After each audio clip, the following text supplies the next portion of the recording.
राम राम मेरे सभी प्यारे कथा श्रोताओं को। मेरा नाम है नमित अग्रवाल। स्वागत है आपका मेरे चैनल कथावाचक में। तो लंका कांड आरंभ हो चुका था और रावण और अंगद का बहुत ही रोचक संवाद चल रहा था। अंगद जी ने क्रोध में आकर अपनी भुजाएं धरती पर पटक दी थी, जिससे पृथ्वी डोल गई थी।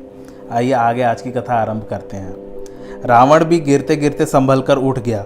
उसके अत्यंत सुंदर 10 मुकुट पृथ्वी पर गिर पड़े, जिनमें कुछ को तो रावण ने सिर पर धारण कर लिया और कुछ अंगद ने श्री राम जी के पास फेंक दिए। उन मुकुटों को आते देखकर बंदर भागे कि हे विधाता, क्या दिन में ही लूक पड़ने लगे? क्या रावण ने क्रोध कर 4 वज्र तो नहीं चलाए जो दौड़े हुए चले आ रहे हैं? तब श्री रामचंद्र जी ने हंसकर कहा कि हे वानरों, तुम लोग मन में मत डरो। यह न वज्र है, न केतु है, न राहु। ये रावण के मुकुट है जो अंगद के फेंके हुए आ रहे हैं। तब पवन कुमार हनुमान जी ने उछलकर उन मुकुटों को हाथ से पकड़ लिया और प्रभु के पास लाकर रख दिया। तब सूर्य के समान प्रकाशमान उन मुकुटों को रीछ वानर आश्चर्यपूर्वक देखने लगे। वहां रावण क्रोध कर सबसे कहने लगा कि पकड़ो, बंदर को पकड़ लो और पकड़कर मारो। यह सुन अंगद मुस्कुराने लगे। ऐसे ही सब योद्धा दौड़ पड़ो और जहां तहां रीछ वानर जो मिले खा जाओ। पृथ्वी को बंदर से रहित कर दो और दोनों तपस्वी भाइयों को जीते जी पकड़ लो। तब अंगद ने क्रोध कर कहा कि रे कुलघाती, गला काट कर मर जा। मुझ दूत का बल देखकर तेरी छाती क्यों नहीं फट जाती? रे स्त्री चोर, कुमार्गी, दुष्ट, पापों की राशि, मंदबुद्धि और कामी मूर्ख, क्या तुझे सत्रीपात हो गया है कि दुर्वचन कह रहा है? इसका फल तुझे आगे मिलेगा, जब रीछ बंदर चपेटने लगेंगे। श्री रामचंद्र जी मनुष्य हैं। रे घमंडी, कैसी बात कहते तेरी जीभ नहीं गिरती है? हे नीच राक्षस, श्री राम जी के बाणों के समूह तेरे खून के प्यासे हैं, इसी वास्ते मैं तुमको छोड़ रहा हूँ। तेरे दांतों को तो मैं ही तोड़ देता, परंतु श्री राम जी ने आज्ञा नहीं दी है। ऐसा क्रोध आ रहा है कि तेरे 10 मुख तोड़ दूं और लंका को पकड़कर समुद्र में डुबो दूं। यह उक्ति सुनकर रावण हंसा कि रे मूर्ख, इतना झूठ बोलना तूने कहाँ सीखा है? तू तपस्वियों के संग में मिलकर लबार हो गया है। हे रावण, मैं सत्य ही लबार हूँ, यदि तेरी 10 जीभें ना उखाड़ लूँ। श्री राम जी के प्रताप को स्मरण करके अंगद को क्रोध चढ़ाया तो उन्होंने सभा में दृढ़ता के साथ पैर रोप दिया और बोले, रे मूर्ख, यदि हमारा पाँव हटा देगा तो श्री रामचंद्र जी लौट जाएंगे और सीता जी को मैं हार जाऊंगा।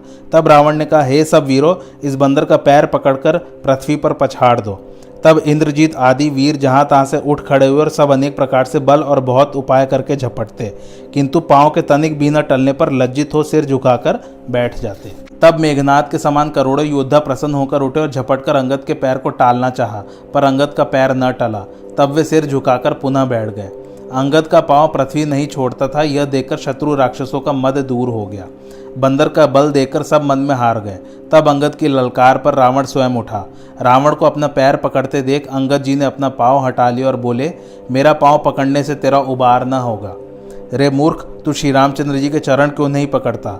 यह सुनते ही रावण अपने मन में संकोच मानकर लौट गया। उस समय तेज नष्ट हो जाने से उसकी सारी शोभा जाती रही। वह सिंहासन पर सिर नवाकर ऐसे बैठ गया कि मानो सारी संपत्ति खोकर बैठा हो। फिर अंगद ने अनेक प्रकार की नीति कही, किंतु काल के निकट आने से उसे भाती नहीं। तब शत्रु के मद को मत और श्री रामचंद्र जी का सुयश कहते हुए अंगद जी चल दिए। सारे राक्षस अंगद के बल को देखकर मन में बहुत ही दुखी हुए। कपिश्रेष्ठ अंगद जी ने लंका में प्रवेश के समय प्रथम ही उसके बेटे को मार डाला था, सो अब उसका हाल सुनकर रावण दुखी हो गया। ऐसे अंगद जी शत्रु के बल का मंथन कर प्रसन्नता से चल दिए। नेत्रों में प्रेम का जल भर आया, शरीर में रोमांच हो गया और आकर राम जी के चरण पकड़ लिए। इधर संध्या समय रावण बिलखता हुआ घर गया तो मंदोदरी ने उसे अनेक प्रकार से समझाकर कहा, यदि ऐसा ही पुरुषार्थ था तो जो लक्ष्मण ने धनुष से एक लकीर खींच दी थी उसे भी तो आप नहीं लांघ सके। सो हे पतिदेव, अब व्यर्थ में अपनी बड़ाई न करें और मेरा कहना मन में विचारें। 2 बेटे मारे गए, नगर जला दिया गया है। हे स्वामी, अब भी तो सीता को दे दो और कृपा सिंधु श्री राम जी का भजन कर पवित्र यश के भागी बनो।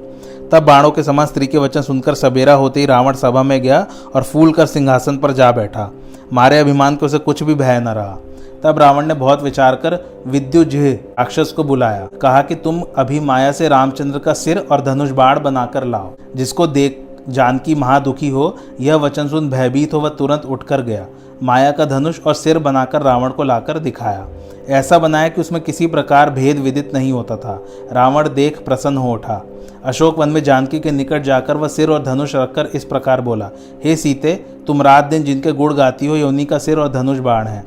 मैंने सब वानरों की सेना मार गिराई, लक्ष्मण प्राण लेकर भाग गए। मैं तुम्हारी प्रतीति के लिए राम का सिर और धनुष लाया हूँ। सिर धनुष देखते ही जानकी व्याकुल हो महारुदन करने लगी। उस समय जानकी ने जिस प्रकार बड़ा विलाप किया उसे कौन कह सकता है। प्रभु के अनेक गुण कहकर पृथ्वी में लौटती और शरीर की सुधि बिसराती हैं। जिस समय नीच राक्षस रावण मुख फेरकर हंसता था, उसी समय सब ओर से जय का शब्द सुनाई दिया। जय कौशलपति राम की कहकर सब वानरों ने लंका पर धावा कर घेर लिया। यह शब्द सुनते ही उठकर रावण सब कथा बात छोड़ सभा को गया। तब विभीषण की स्त्री शर्मा ने सीता के निकट जाकर समझाया कि यह सब माया का कौतुक जानो, अपने मन में विश्वास रखो। देखो, वानरों ने लंका पूरी घेर ली है। यदि ऐसा होता तो रामचंद्र की जय कौन कहता। वानरों ने लंका घेर ली है, इसी से रावण चला गया है। मैं यह सब माया का भेद जानती हूँ, इससे तुमसे बखान कर कहती हूँ कि हे सीते, राम लक्ष्मण और कपिदल को मैं प्रातः काल ही कुशल से देख आई हूँ। जानकी ये वचन सुनकर महाप्रसन्न हुई, मन में धीरज धरा, राम राम मन में जपती हैं। हृदय की कठिन पीर मिट गई। इधर श्री रामचंद्र जी ने अंगद को बुलाया तो उसने आकर चरणों में सिर नवाया। तब आदर पूर्वक बैठाकर कृपालु श्री रामचंद्र जी हंसकर बोले, हे अंगद, मुझे अत्यंत ही आश्चर्य है, इससे पूछता हूँ, सत्य कहो कि रावण संसार में जिनकी भुजाओं का बल अतुलनीय और जिसका लोहा संसार मानता है, तुमने उसके 4 मुकुटों को फेंका। हे तात, तुमने कैसे पाया वह कहो। अंगद ने कहा, हे सर्वज्ञ प्रणत सुखकारी, ये मुकुट नहीं है, वरन ये राजा के 4 गुण हैं। हे स्वामी, साम दाम दंड और भेद ये राजा के हृदय में वास करते हैं। वेद ऐसा ही कहते हैं। नीतियों और धर्म के ये सुंदर चरण हैं, किंतु रावण में धर्म का अभाव है, ऐसा जानकर ये प्रभु के निकट चले आए। अब यह धर्महीन दशानन प्रभु के चरणों से विमुख काल के वश हो रहा है। हे कौशलाधीश, इसी कारण वे गुण रावण को त्याग कर यहाँ चले आए हैं। अंगद की ऐसी चतुरता को सुनकर श्री रामचंद्र जी हंसे। तब फिर बाली कुमार ने लंका के सारे समाचार को कहा।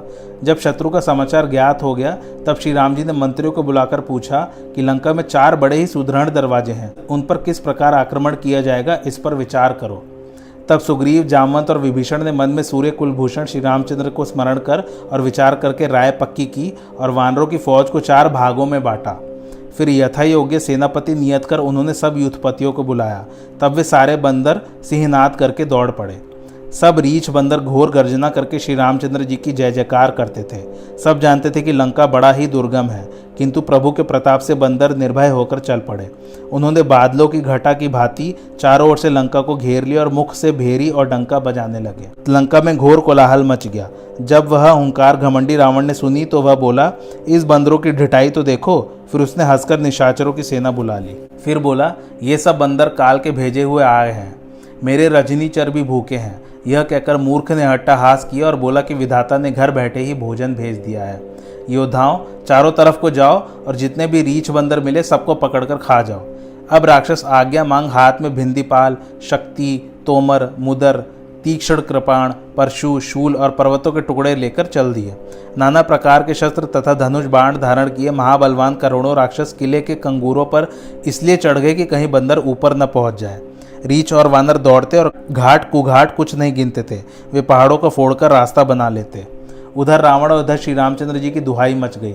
निशिचर पहाड़ के शिखर नीचे को ढहाते, किंतु वानर उनको कूद कर उठा लेते और फिर उन्हीं को उनके ऊपर चला देते थे। वानर और रीछ पत्थरों के प्रचंड टुकड़े लेकर गढ़ पर फेंकते, झपटते हैं और पैर पकड़कर धरती पर पटककर बार बार प्रचारते हैं। बड़े नौजवान प्रबल प्रताप वाले बंदर गरजते व छलांग मारकर गढ़ पर जा चढ़े और रीछ वानर मकानों पर चढ़कर जहां तहां श्री राम जी का यश गाने लगे। फिर एक एक राक्षस को पकड़कर वानर भाग चले, अर्थात गढ़ के शिखर पर चढ़ गए। फिर ऊपर वानर, उनके नीचे निशाचर भूमि पर आकर गिरते हैं। श्री राम जी के प्रताप से प्रचंड बंदरों का झुंड राक्षसों के झुंड का संहार करने लगा। राक्षसों के समूह भागने लगे। सब मिलकर रावण को गालियां देते कि इसने राज्य करते हुए मृत्यु बुला लिया।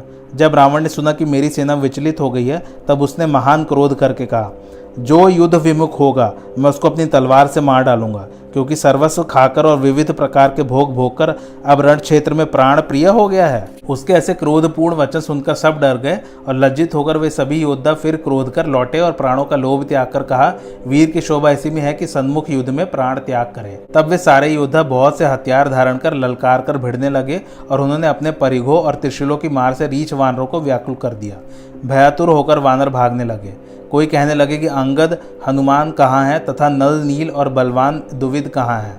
इधर हनुमान जी ने सुना कि मेरा दल विकल हो रहा है, तब वे पश्चिमी दरवाजे पर मेघनाथ से लड़ रहे थे और दरवाजा नहीं टूटता था। बड़ी कठिनाई थी। तब हनुमान जी के मन में बड़ा क्रोध हो गया और उन्होंने घोर गर्जना की, छलांग मारकर लंका के किले के ऊपर चढ़ाए और एक पहाड़ उठाकर मेघनाथ पर दौड़े। उसका रथ तोड़कर सारथी को मार डाला, फिर मेघनाथ की छाती में भी एक लात मारा। तब मेघनाथ को विकल देखकर एक दूसरा सारथी उसे नए रथ पर चढ़ाकर घर ले आया।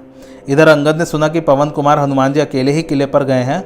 तब यह समर बाकुरे बाली कुमार खेलते ही खेलते उछलकर चढ़ गए। दोनों वानरों का शत्रुओं के विरुद्ध युद्ध चलने लगा। दोनों रावण के महल पर दौड़कर चढ़ गए। कलशों समेत वे किले को ढाने लगे। तब यह देखकर राक्षस सेनापति बहुत डरे। दोनों कपि लीला करके उन्हें डराते, फिर सोने के खंभों को हाथ में पकड़कर उत्पात मचाने लगे। फिर वे दोनों शत्रुओं की सेना में कूद पड़े और उनका मर्दन करने लगे। किसी को लात, किसी को चपेटों से मारकर कहते कि तुमने श्री राम जी का भजन नहीं किया, यह उसी का फल लो। एक को दूसरे से मसलकर मुंड तोड़कर फेंक देते हैं। वे रावण के सामने जा पड़ते हैं तथा दही के कुंड की तरफ फूट जाते हैं। उनकी चर्बी छितरा जाती है। जो बड़े बड़े सेनापति मिलते तो उनका पांव पकड़कर प्रभु के पास फेंक देते।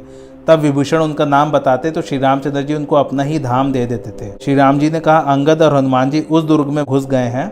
लंका में वे दो बंदर कैसे शोभते हैं, जैसे दो मंदराचल पर्वत समुद्र का मंथन कर रहे थे। इस प्रकार उन्होंने अपनी भुजाओं के बल से शत्रु सेना को मसल डाला। फिर सूर्य को अस्त होते देख बिना प्रयासी दोनों कूदकर वहां आए जहां भगवान थे।